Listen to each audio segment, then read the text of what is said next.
Okay, this is probably more than you want to know about lawnmowers, but that's what I'm doing today. You see how this deck is, probably 4 inches up off the ground on this side, and on this side, the only thing that's stopping it from touching the ground is the wheel there. I thought it was an adjustment. The adjustment is right there. That's the adjustment. And I went to adjust it, and it wouldn't adjust. And then I figured out what's wrong with it.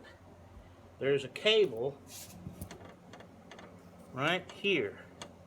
This cable goes up over one, see if I can, it goes up over a loop, and it's connected to that handle. And when you raise it up, now there's a cable on either side of the deck connected to this handle.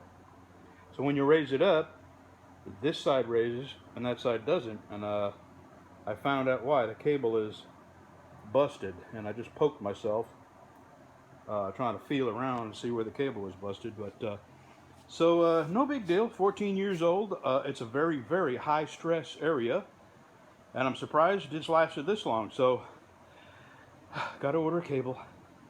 This has been a good lawnmower. I'm not going to give up on it. I'm going to keep repairing it until it just doesn't make sense to repair it anymore. See you when I get the part. And there's the part I need. This is too easy. Bam. All right, I got my parts in. They got here quick. And now, got to take the fenders off. Maybe the gas tank, I'm not sure. I'll know when I get this fenders off. And I'll show you what I got when I get there. Okay, I have this lifted up. There's the cable that I need to replace right here. I'm going to pull these off. And there's the other end right there that I need to disconnect. I'm going to take these pulleys off to give myself a little more slack here so I can pull them out. The other side, what appears to have happened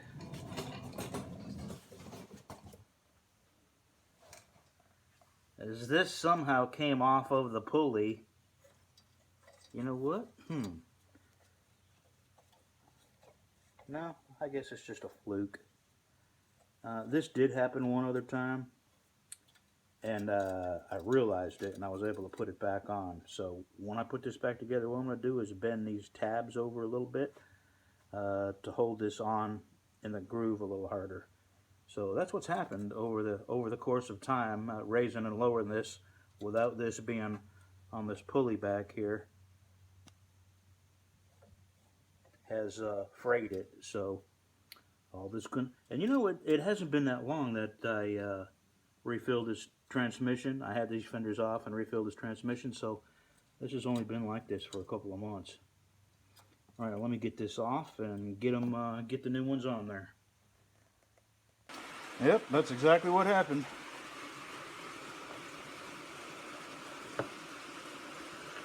Easy fix. Really, the other one was good. Let me see where I put that. Crap. I got it somewhere. I'm going to hang on to it. I got two. I'm just going to put two new ones on. I got to go get a couple of new cotter pins, and we'll have this back together in no time. Well, that was an easy fix. Really easy.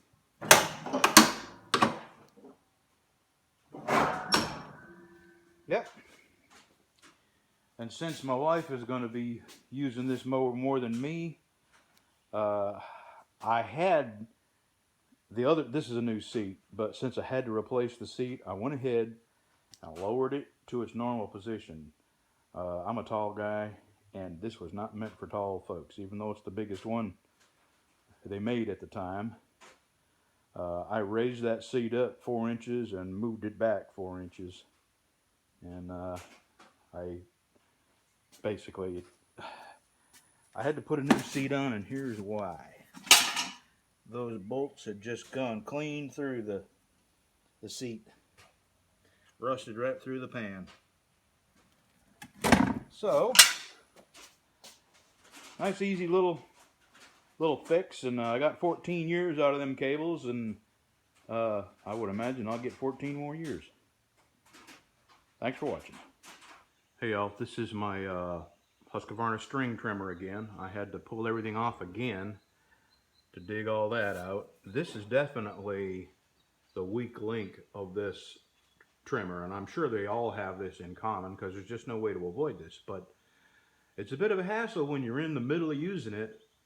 It definitely bogs this down when it's packed full of grass. And here's something else that just happened. As I was pulling the grass out, this grease seal came out. Look at that. That's not good at all. And I tell you what, that's not a very good looking bearing up there. It's got rust on it.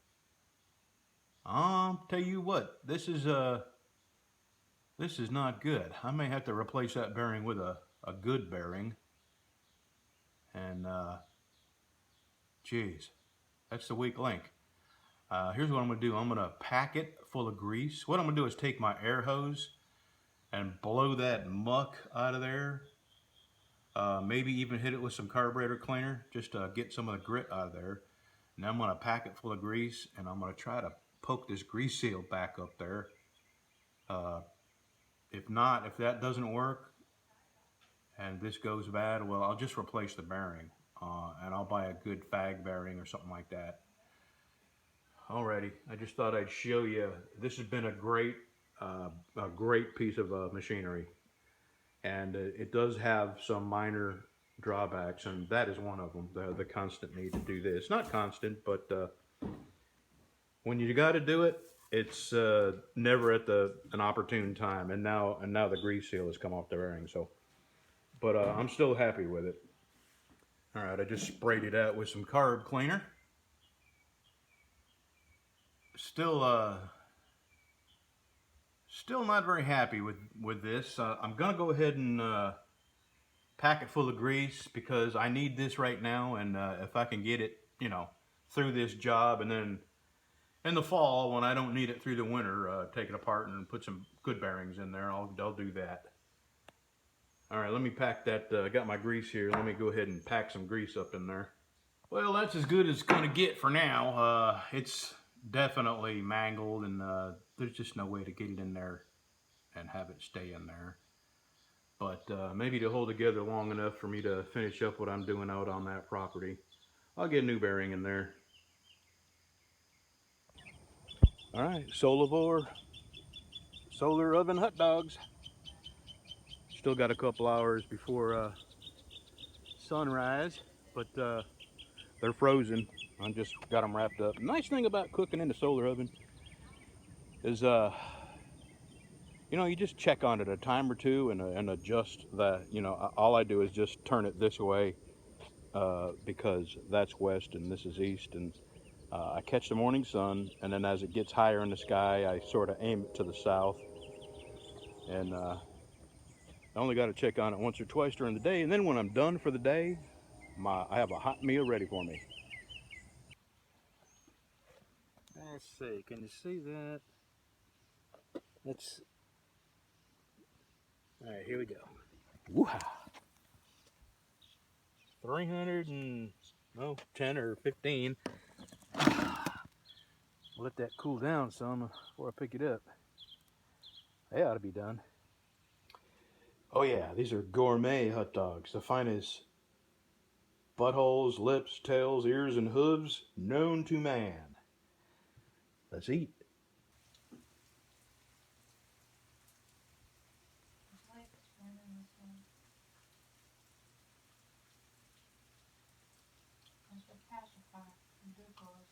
She's been doing that since she was a baby, sucking on her dew claws. And holding her feet just like that. Yeah. Yeah, she was a little bitty thing and went through that.